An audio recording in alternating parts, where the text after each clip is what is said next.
Hey out there. This is a very special Chat Cinema podcast because recently in the headlines, Carey Mulligan complained about a review from Variety. And Variety is the showbiz Bible. And she complained the author of the review said something negative about her looks, and it was kind of a big to do. I'm not really sure if it was a big to do about nothing, but it was a big to do. And Variety issued an apology.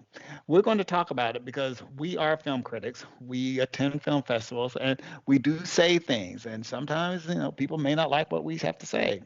So I'm here with Steve and Christine, and they're going to give us their opinion on what Carey Mulligan and the whole, I guess, what we call cancel culture or whatever culture it is, and how it affects film critics. Okay, Christina, I'm going to let you start because you're the lady in the room. Oh, okay, thank you. Yeah, it's a really bizarre story because the article Dennis Harvey wrote in Variety is 1 year old. He wrote it for the Sundance Film Festival last year when the film was shown, and the article itself is very positive, and he's also positive about Carey Mulligan's taking of the role. And there was only one phrase where he said that she was kind of an odd choice and compared her to Margot Robbie, who's the producer of the film. So it's Hmm. not totally out of air that he compares the two actors. And now then she complained that she felt like he's writing that she's not hot enough for the role. And 1 year later, she retook this argument or this discussion, and now it's a topic online on social Hmm. media, and everybody is harassing Dennis Harvey, the film critic, and uh, does want or people want him to stop to be a film critic somehow. It's ridiculous. Yeah. Steve, what's your take on it? Yeah, it's interesting that, like Christine said, it was a year ago, and now we're back at Sundance again 1 year later. So, just wondering if there's just timing in this, and with Mulligan talking about it now. I'm wondering if it's behind it all is some sort of promotion.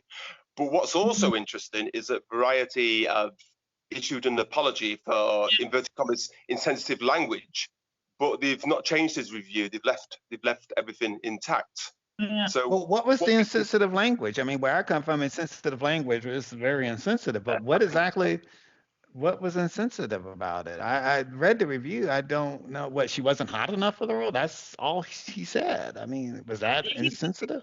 failed. well, he didn't even say that. He just says she seemed an odd choice for a many-layered apparent femme fatale. Yeah. And he didn't want to go into it more at this point because he didn't want to spoil the film because there are some twists in the movie and he didn't want to write about us. This is kind of what I understood.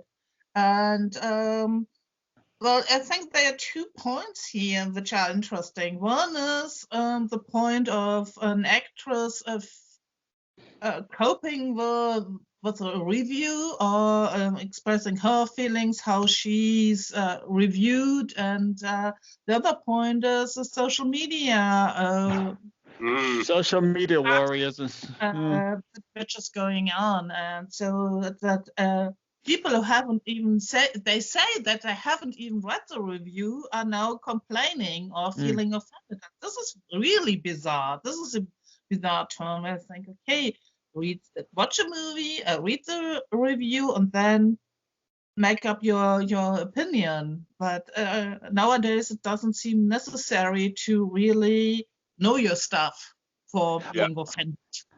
Well, I read the review, and that's what I'm saying. What was so incendiary about it? I haven't seen the film, but I read the review, and I was like, well, okay. And I mean, I wasn't offended by it.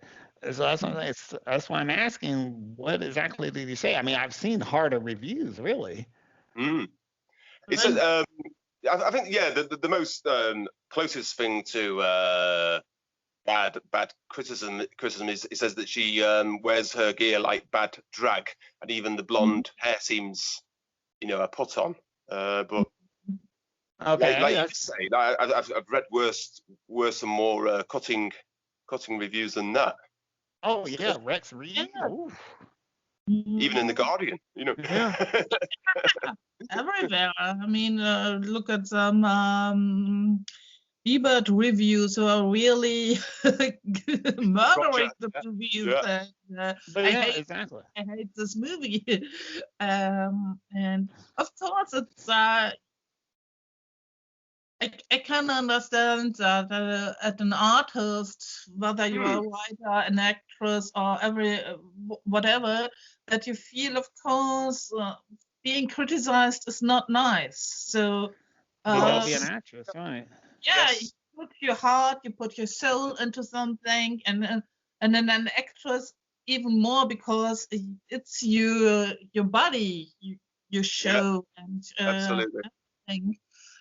So it's even, and it's another level than writing or My composing. biggest But yeah, I think it's part of the art that you have to live with film critics. Yeah, but as we know, there are a lot of out there who don't want to live with film critics. I mean, we've encountered them over the years, right? But my biggest worry is all of a sudden, is this going to be a new weapon to use? If I don't like the review, I'm going to attack you. Mm. Yeah, well, that would be interesting to see if it has a domino effect in any way. Yeah.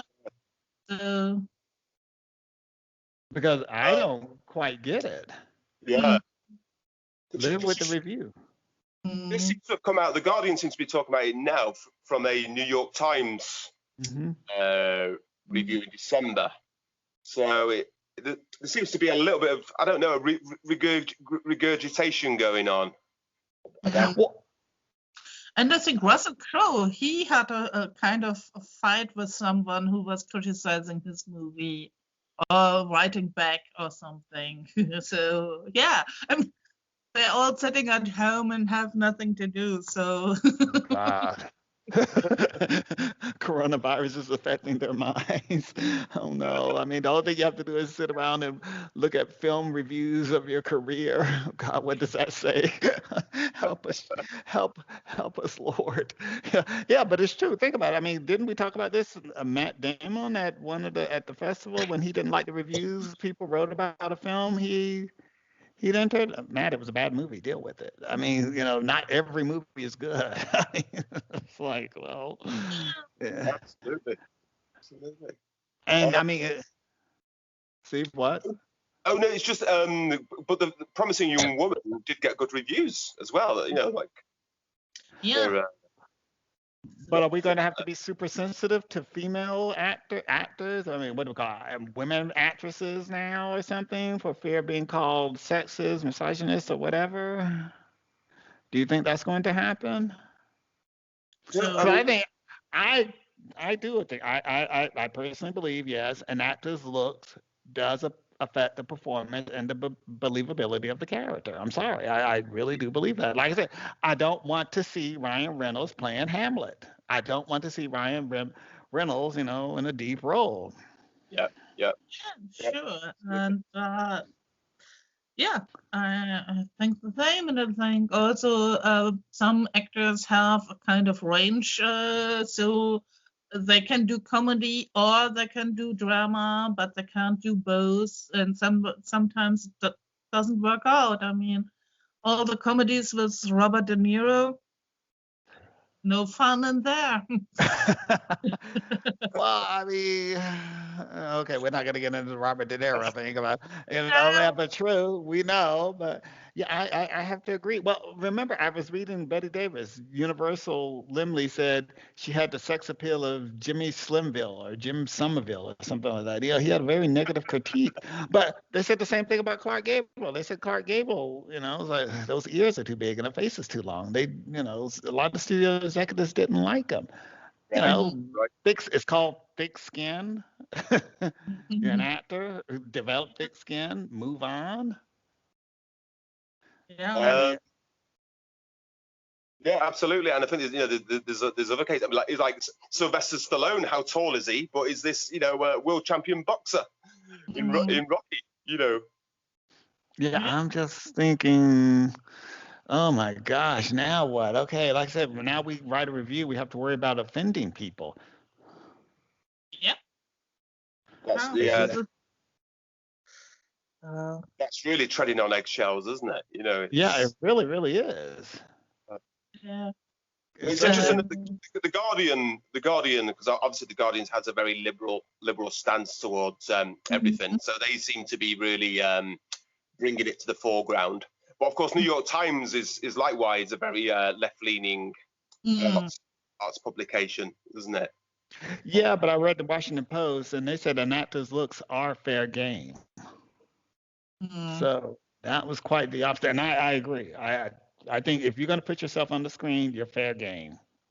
There, Yes. done. You're out there. Okay. You may not like what people have to say, deal with it. All of a sudden you're only going to love the good and hate the bad. Well, that's not very mature to me.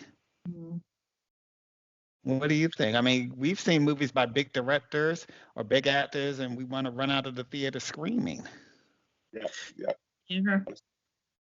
I Right? mean, yeah, and we are talking about reviews, so we are Yeah. not talking about people writing mean stuff on social media about actors' Right. appearances. So this is kind of a difference. I mean, Right. Exactly.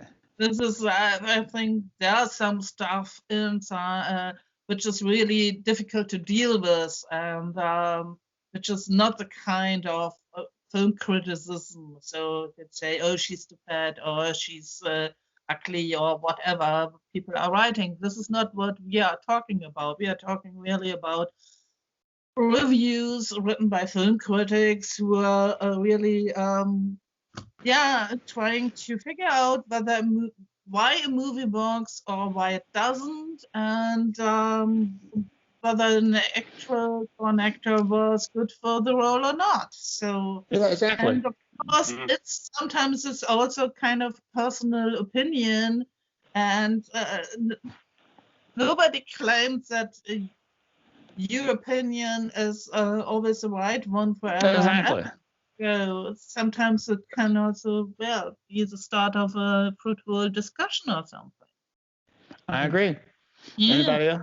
Yeah. Anybody else have anything? Steve, do you want a Well, last comment? it seems that even though it was he praised her performance, Dennis Harvey praised Carey Mulligan's performance. Yeah. She's get very sensitive to the fact that he seemed to imply that she was not hot enough for the role, and that seems to be where the trouble has started. And when she gave the interview to the New York Times, now the Guardian is with the new Sundance taking place at the moment. It seems to be regurgitating it all for the present. Christine, any closing remark? Well, as I said before, if you are talking about something, read the article before and not just follow other people on social media screaming and writing something. Yeah, we've been victims of that before. My closing argument is what I said before. Get thick skin. If you don't like people criticizing your performance, become a school teacher. We're done. Even school teachers are criticized nowadays. Very much so. All right. All right. Take care, everybody, and stay safe. Yeah, Ciao. stay safe. Ciao, ciao. Bye.